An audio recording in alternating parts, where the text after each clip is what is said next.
Good morning friends, welcome back on study world. Friends, इस video में हम air pollution के कंट्रोल के लिए जो उपाय किए गए हैं उसके बारे में डिस्कस करेंगे। यह एनवायरनमेंट का एक इम्पोर्टेंट टॉपिक है। तो फ्रेंड्स, शुरू करते हैं। सबसे पहले जान लेते हैं कि गवर्नमेंट ने क्या क्या योजनाएं बनाई हैं, क्या क्या उपाय किए हैं इसको रोकने के लिए। भारत में 2000 में यूरोपीय उत्सर्जन एवं ईंधन नियमन को अपनाया गया, यानी कि 2000 में यूरोपीय देशों में उत्सर्जन के लिए और ईंधन के नियम को बनाने के लिए जो नियम बनाए गए हैं उनको अपनाया गया। इसके अंतर्गत साफ तथा उच्च दक्षता युक्त ईंधन का उपयोग किया जाता है। इसी के आधार पर सरकार द्वारा BS4 नियम से BS6 नियम मानक को लागू करने पर विचार किया जा रहा है। नेक्स्ट देखते हैं। दिल्ली सरकार द्वारा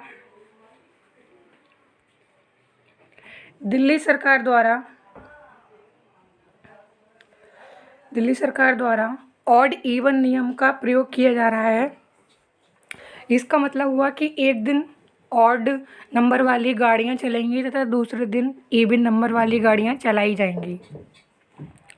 नेक्स्ट देखते हैं। सुप्रीम कोर्ट द्वारा 2000 सीसी से ऊपर डीजल तथा लग्जरी SUV गाड़ियों के रजिस्ट्रेशन पर प्रतिबंध लगा दिया गया है।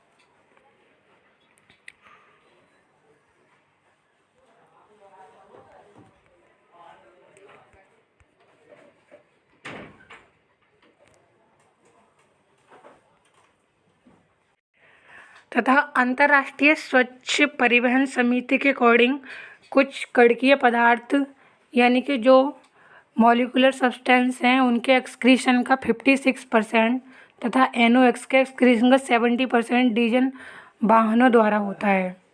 वायु प्रदूषण के नियंत्रण के सरकारी प्रयास। सरकार ने वायु प्रदूषण के नियंत्रण के क्या क्या प्रयास किए हैं इसके बारे में जान लेते हैं।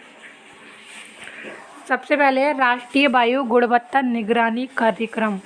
केंद्रीय प्रदूषण नियंत्रण बोर्ड यानी कि central pollution control board Bharat में परिवेशी वायु गुणवत्ता निगरानी कार्यक्रम का संचालन करता है, जिसे राष्ट्रीय गुणवत्ता निगरानी कार्यक्रम के नाम से भी जाना जाता है। इस कार्यक्रम के उद्देश्य हैं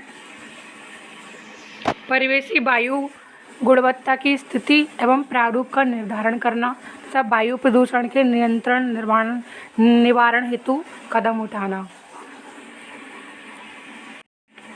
नेक्स्ट है राष्ट्रीय वायु गुणवत्ता सूचकांक। इसको सबसे पहले 17 अक्टूबर 2014 को पर्यावरण वन एवं जलवायु परिवर्तन मंत्रालय द्वारा वायु गुणवत्ता की निगरानी करना है। यह एक कलर बेस्ड इंडेक्स है और अलग अलग कलर से एयर की क्वालिटी को रिप्रेजेंट करता है। भारत में यह 10 शहरों में शुरू किया गया है।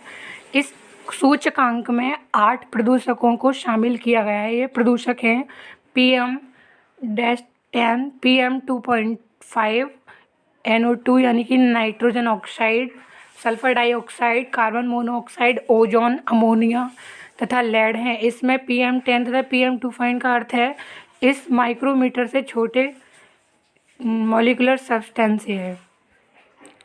नेक्स्ट, राष्ट्रीय परिवेशी वायु गुणवत्ता मानदंड। इसकी बात करें तो इन मानदंडों को वर्ष 1982 में लागू किया गया था और स्वास्थ्य मानदंडों एवं भूमि उपयोग के आधार पर वर्ष 1994 में इनका संशोधन किया गया तथा पुनः 2009 में 12 प्रदूषकों के लिए इन मानदंडों में परिवर्तन किया गया। ये 12 प्रदूषक पारा, निकिल तथा benzene, nitrogen, ozone, benzopyrene, sulphur dioxide, nitrogen oxide तथा molecular substance PM10, molecular substance PM22.5 तथा आर्सेनिक तथा कार्बन मोनोऑक्साइड है।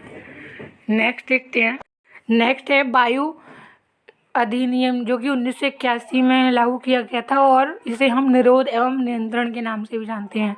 यह अधिनियम मुख्य रूप से एयर पोल्यूशन को कंट्रोल रखने के लिए बनाया गया था। इसका उद्देश्य प्राकृतिक संसाधनों को संरक्षण प्रदान करना है। वर्ष 1988 में वायु प्रदूषण अधिनियम को संशोधित करके इसमें ध्वनि प्रदूषण को भी सम्मिलित किया गया था।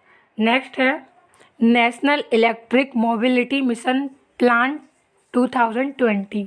वर्ष 2013 में शुरू हुए इस मिशन का उद्देश्य पर्यावरण हितैषी एवं उच्च दक्षता वाले हाइब्रिड और इलेक्ट्रिक वाहन का निर्माण करना है। वर्ष 2020 तक 15% कार्बन डाइऑक्साइड एक्सक्रीशन में कमी की जा सके, यह इसका उद्देश्य है। नेक्स्ट है सफ़र। भारत में वायु गुणवत्ता की जांच करने वाली पहली मोबाइल ऐप सेवा, जिसे हम सफ़र के नाम से जानते हैं, इसकी फुल फॉर्म है system of air quality forecasting and research, जिसे सफ़र के नाम से जानने का जो विकास है वह पुणे स्थित इंडियन इंस्टीट्यूट ऑफ ट्रॉपिकल माइट्रोलॉजी के वैज्ञानिकों द्वारा किया गया। यह ऐप नागरिकों को उनके शहर के हवा प्रदूषण स्तर की सूचना रियल टाइम में उपलब्ध कराने में सक्षम होगी। इसमें हरा रंग वायु प्रदूषण के न्यूनतम स्तर का, पीला रंग सूक्ष्म प्रदूषण और लाल रंग खतरनाक स्तर का सूचक होगा।